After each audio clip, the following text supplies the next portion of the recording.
Leitura 238 Jeremias 34 a 36 Projeto 365 26 de agosto de 2023 Jeremias 34. Neste capítulo, é descrito o cumprimento de muitas profecias de Jeremias. Muitas profecias de Jeremias foram rapidamente proferidas e cumpridas. A Babilônia havia sitiado Jerusalém, e a cidade estava prestes a ser destruída. Zedequias finalmente decidiu ouvir Jeremias e tentar aplacar a ira de Deus, então libertou os escravos. Pensou que poderia ganhar o favor de Deus por meio de um ato de bondade, mas o que realmente precisava era de uma mudança de coração. O povo vinha desobedecendo à lei de Deus desde o início. Quando o cerco de Jerusalém foi temporariamente suspenso, o povo se tornou audacioso e retornou aos seus pecados. Israel sofreu para manter suas promessas a Deus. No templo, os judeus prometeram obedecer solenemente ao Senhor, mas de volta às suas casas e ao trabalho, não cumpriram seus votos. Deus expressou um grande desgosto. Se você quiser agradar a Ele, certifique-se de que mantém suas promessas. Deus quer que as promessas sejam reais não apenas nos momentos de devoção. Cortar um bezerro em duas partes, e caminhar entre estas, era um modo habitual de ratificar um contrato. Esta ação simbolizava o juízo sobre qualquer pessoa que quebrasse o acordo. Ao usar esta imagem, Deus estava dizendo: vocês quebraram a aliança que fizeram comigo, conhecem o juízo que os aguarda. Jeremias 35. O código de conduta dos recabitas se assemelhava ao dos nazireus, que faziam um voto especial de dedicação a Deus. Há 200 anos, os recabitas obedeciam ao voto de seus antepassados de abster-se de vinho. Enquanto o resto da nação quebrava sua aliança com Deus, esse grupo permaneceu firme em seu compromisso. Deus queria que todo o seu povo fosse tão comprometido em sua aliança com Ele quanto os recabitas se mantinham fiéis a seu voto. Deus mandou Jeremias tentar os recabitas com vinho, para demonstrar o compromisso e a dedicação deles. Deus sabia que não quebrariam o voto. Jonadab, filho de Recabe, uniu-se a Gil para remover a adoração a Baal do reino do norte. Há um vívido contraste entre os recabitas e outros israelitas. 1. Os recabitas mantinham seus votos a um líder humano falível. Israel quebrou sua aliança com seu infalível Deus.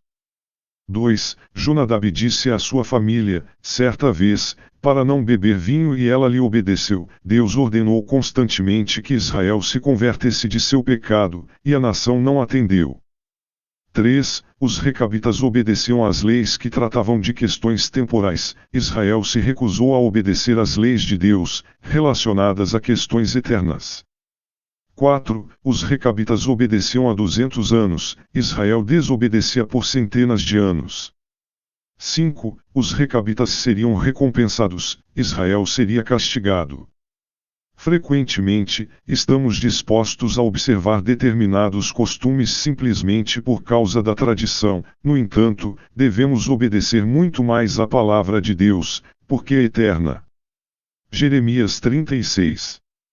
Este fato ocorreu no verão de 605 a.C., pouco depois da vitória de Nabucodonosor sobre o exército egípcio em Carquemis, antes dos acontecimentos registrados nos capítulos 34 e 35.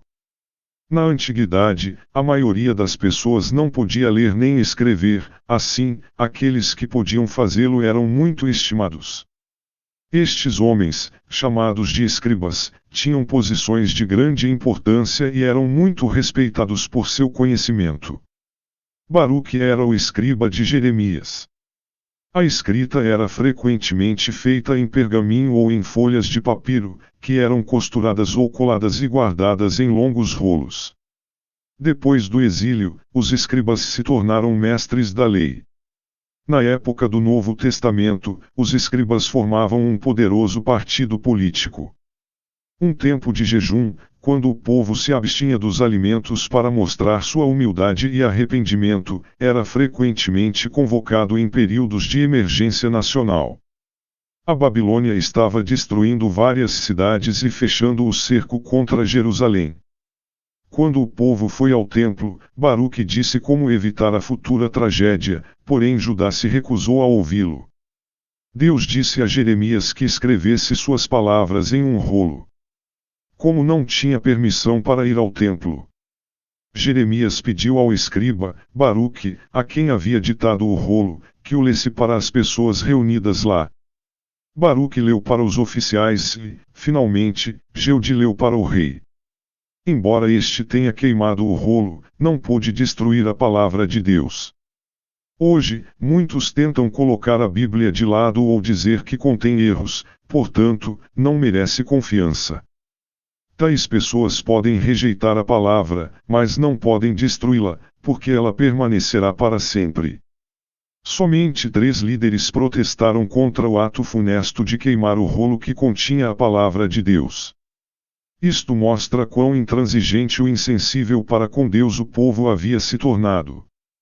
O filho de Joaquim, foi rei por 3 meses antes de ser levado em cativeiro, mas isto não assegurou que ele tenha se sentado no trono de Davi, uma expressão que sugeria permanência. Joaquim não garantiu uma dinastia. Zedequias, o próximo governante, era tio de Joaquim. Deste modo, a linhagem real, humana, de descendentes de Salomão, filho de Davi, estava terminada, porém, em menos de 600 anos mais tarde, o rei eterno viria dos descendentes de Natã, irmão de Salomão.